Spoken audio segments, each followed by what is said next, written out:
Your stock market forecast has been excellent again this year. After WHO declared a pandemic, the stock market plunged into the bear market. So many analysts and traders are very pessimistic about the future and they predict the downtrend will last long. But you look at the market from a totally different perspective. And the market recovery exactly what you expected. Right? My question to you, like, is the U.S. stock market rising in the midterm to the long term? I think we continue to be in a bull market. We were in a very fast bear market. It lasted a couple of months and it was over. There was so much panic selling at the low that there was some value created there. So I think we're going to continue working higher, especially this is an election year. And you look at what prices do in election years, it doesn't matter if it's Republicans or Democrats, they want to get reelected. So they pump money into the economy, and they're doing that this year. I think that's constructive for stock prices. And while the purveyors of pessimism are seeing their psychiatrists, they can't believe the markets are rallying with bad economic news, but that can happen. I don't think we're going to retest the lows. I don't see a massive down move coming. Might happen, but there's no indication yet that that's in store. I see. Another question is that the importance of the fundamental analysis is fully understood, but is it important to analyze the sentiment of the market participants, such as a big index for timing? Well, those things kind of go together. Fundamentals are clearly important, and the fundamentals now are really, really bullish. You've got to remember that gross domestic product is not the stock market. The stock market always bottoms before gross domestic product GDP increases. So that's the wrong fundamental value people have looked at. But if you look at the relationship of interest rates to stock prices, crude oil to stock prices, gold to stock prices, there's underpinnings here that are bullish. Then on top of that, you can put the sentiment when the VIX index is real high or real low, or my panic selling indicator. And that's a combination. So really the fundamentals, well, I think what happens, a really interesting point, people look at the Federal Reserve or the World Bank and they say, oh, they're pumping money into the economy and that's bad. Well, that's a moral judgment. And that's different than a market judgment. A market judgment, does this work? Well, did it work in 2008? Yes. Did it work in 1970? Yes. Did it work actually in that crash in 1929 when the Federal Reserve got their act out? It did. So we tend to make a moral judgment. Oh, they shouldn't be putting all the money into circulation, but their job is to maintain a regulated economy with employment, and it works. So as long as these guys are doing that, and you know, they've shown their strike. This is what they do. They're not going to change. I see. Well, it's very interesting though. You mentioned about the crude oil, the commodity market. In the recent year, you seem to analyze the stock market by focus on the relationship between the other markets. And is the commodity market is important to analyze stock market as well? Commodity markets, as a general broad rule, that would be grains, the soft sugar, cocoa, wheat, crude oil, gold. All those are important because they're a sign of inflation. And if we start to inflate, then stocks will go higher to a point. And then inflation gets so bad that stocks come down. So they're a good harbinger of inflation, and that does have an impact on stock prices. However, we can separate out from all commodities, interest rates, which have a huge influence on stock prices, and gold and crude oil. Those, from my work, are the three most dominant markets that can help us forecast to know in advance what stock prices will be doing. It's very interesting that you mentioned about the crude oil and the gold market. And starting this year, Tokyo Commodity Exchange has joined the Japan Exchange Group, which is the parent company for the Tokyo Stock Exchange. And they're moving to comprehensive derivative market in Japan. Well, however, the volume of the Japanese commodity future market is so low, and it's very difficult for the general trader to trade. But do you think the stock trader should keep eye on the trend in the commodity market as well? Clearly, if you look at who makes the most money trading, not talking investing now, but trading, The people that make the most money trading are commodity traders. So whether that's in the United States or in Japan or China or wherever it is, because commodity traders have more bang for the buck with margin, but not too much like, say, in Forex trading or in option trading. And you look at these trading championships, who wins them, who has the largest gains, it's always a commodity trader, so sure. But your point is volume is critical. So will Japan be able to rise up its commodity exchanges to the point the American volume or maybe the London metal exchange volume? I don't know. Would love to see that. It would be a great thing for Japanese traders. But if you're going to be a trader, stocks are nice, but the real big money is made in futures trading. It's a very interesting comment. I think nobody. Well, if you look at the trading championships year after year, and you look, the stock traders make 50% a year, the commodity traders make 300% a year. Year after year, stock traders make less than future traders, and future traders make more than Forex traders. And these are good traders. These are professional traders in World Cup trading championships. And year after year, we see the same pattern. The future traders make more money than any other group of traders. So to me, that's like, hello, that's the low-hanging fruit. That's what I'm after. Yeah. Well, I think you're the only one saying that. Everybody think it's going to be the stock market trader make more money, but actually the number shows, as you mentioned, a commodity trader makes more money. I see.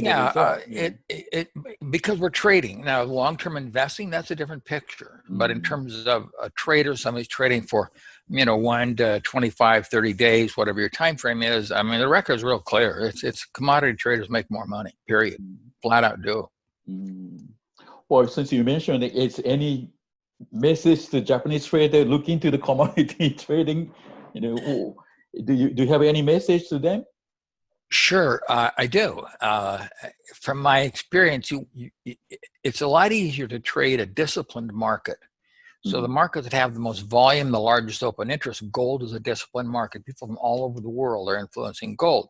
Kind of like the law of averages. If you measure what 10 people think about something, you might be right. But if you measure what 1,000 people think, who's going to get elected or whatever, you're going to be real close to being right. So the law of averages in our favor in the broad markets, treasury bonds, gold, silver, stock indexes, the Nikkei, very predictable. The Nikkei is very predictable. So especially for beginning traders, stay with large volume, large open interest. Those markets are much more disciplined. They're easier to trade. I see. Japanese forum of the your Laddie TV will say the same thing. You predict the Nikkei quite a way for all these years. It seems to be the Nikkei and the U.S. stock markets will be just moving same time. Oh, they're just lockstep. Sometimes the Nikkei is a little stronger. It's been very helpful to help me predict what happens in America, to see what happens in Japan.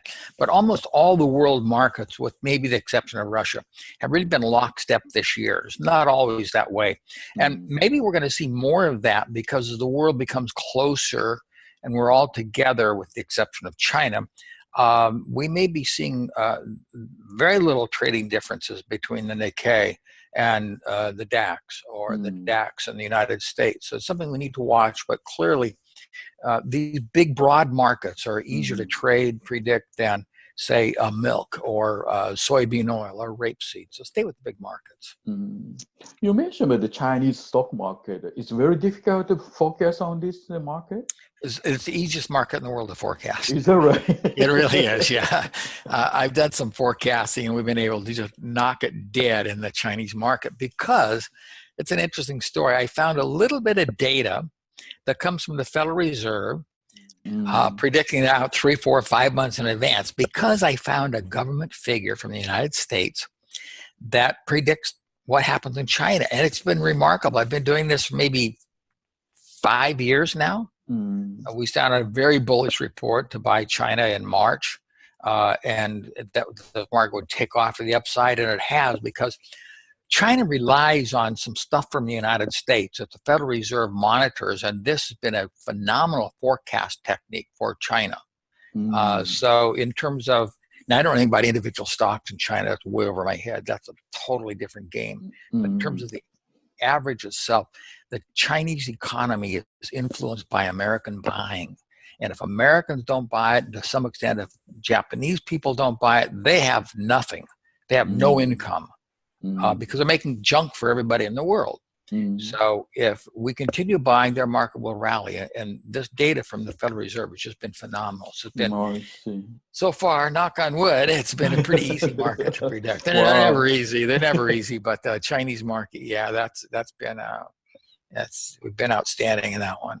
I see. Well, I think it's everybody, hard to get the number from China. But you mentioned actually the greatest idea is coming from the Federal Reserve. I think nobody knows about that. Well, I used to be a real naysayer and thought the Federal Reserve rigged the books and they were a clandestine group and all the paranoia stuff. But after many years of that, I realized that they're actually pretty doggone good at what they do. And if traders and investors would go to the Federal Reserve websites, there's so much information there about the economy, about inflation, about unemployment, about GDP, about the stock market. It's amazing the wealth of information there. There's a paper by the Federal Reserve on how full moons influence stock prices. I mean, these guys, they write so much. There's a plethora of data there. So I've become a real friend of the Fed. I think they're our friends, and there's a lot you can learn that will help you understand the future, the economy, and of stock prices. It's very interesting. You mentioned about the Federal Reserve work, and St. Louis Fed. It just published just about everything in the whole world. Right? There's so much. And the Philadelphia Fed has some great papers as well. One of the best recession indicators. Philadelphia Federal Reserve, the Diebold Index, and it's just so much really good information. And people are just kind of like blown by it. Instead of reading these books on technical analysis, go to the Fed, read what they write. I think you're the only one say that. Just forget about technical, just go to the Federal Reserve to read it. Well, there's a point for technical analysis, but you got to understand the underpinnings of the markets. And what's the Fed going to do? My view here was, the prices move from here to here because of fundamentals. They move like that because of emotions. So you got to be careful. If you're buying here, you go down here before you come back up here. The emotions are technical analysis. They're not fundamental analysis. They don't really predict the future very well, but they predict the swings. So if you have an idea, we'll go from here to here, then you can bring in technical analysis to help you time your entries and your exits in the market. Well, I think I want to ask you is that you mentioned, what is the most important for the trader is you always say the confidence. That's a psychological part of the trader. I learned a lot from your son, Jason.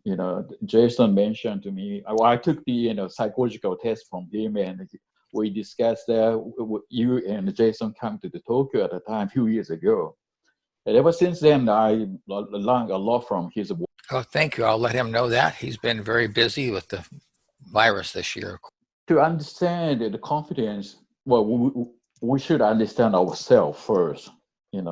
The easiest way to understand it is by taking the exam to find out what the character I'm in. Then I can go to professional like Jason, Dr. Jason.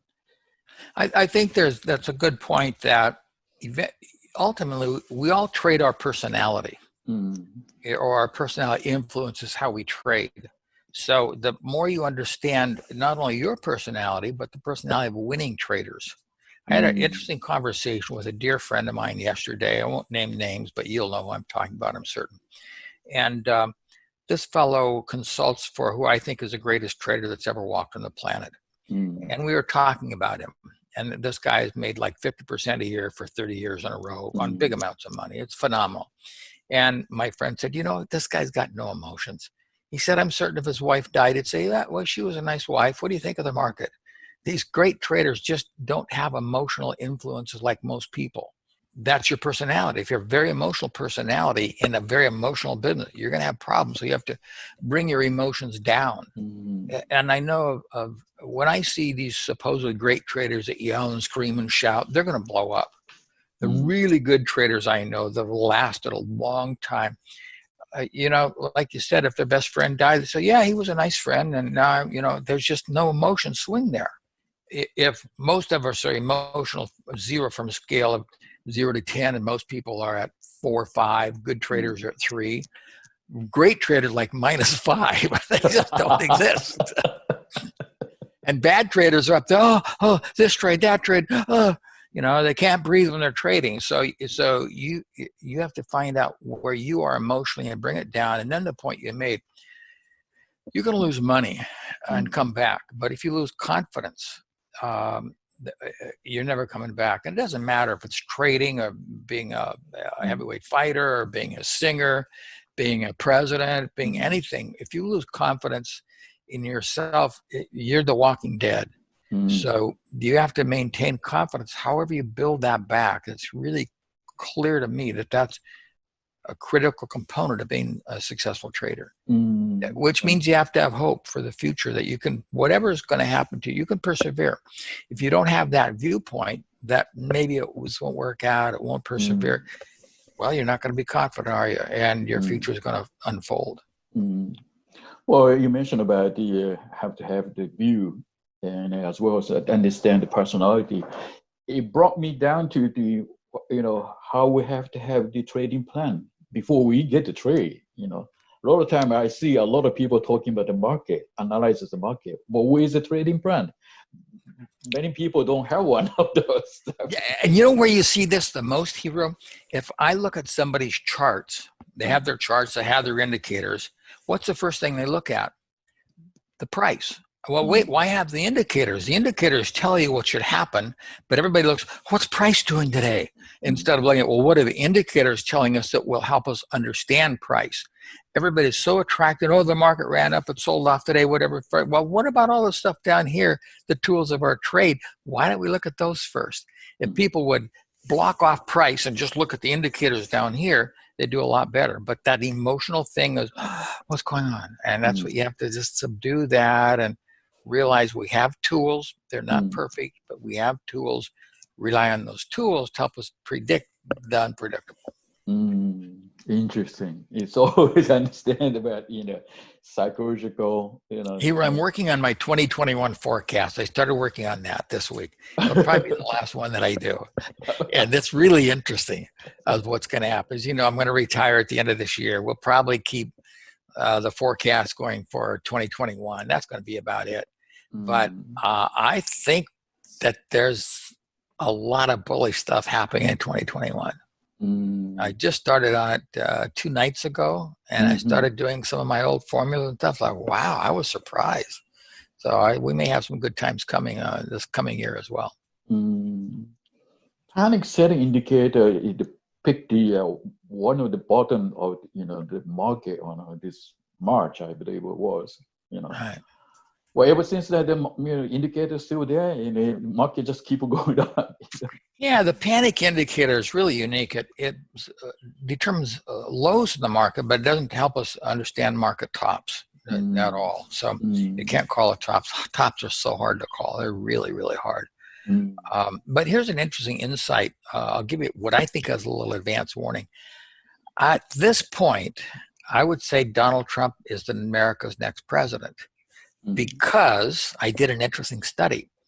I looked at the election years, the pattern of stock prices in election years when Republicans won, and then when Democrats won. And this year's price pattern is following almost exactly what happens when Republicans win, if not following what happens when Democrats win. Now, so the question is, can the stock market predict an election? Well, that remains to be seen. But it intrigues me that the pattern we're seeing is the election victory pattern, not the Democratic victory pattern. So the little thing to watch as the year unfolds.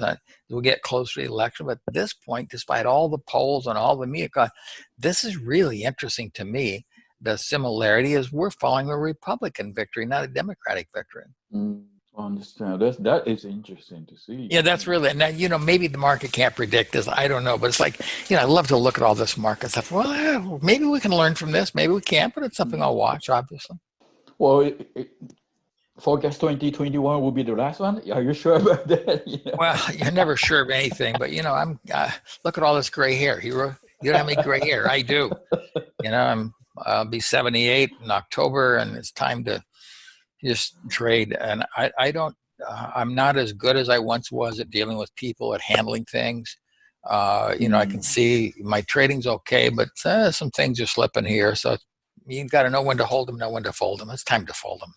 Nothing nobody wants to hear from you, but well, that's a compliment. I appreciate that. Okay. Well, I have to say, Larry, thank you very much for the interview, and I'm pretty sure the Japanese trader here will be very much appreciate. Well, thank you guys. It's always a joy to be with you, and I hope it does shed some light on trading to people in Japan. Okay. Well, all right. Thank you very much. And thank you. Arigato.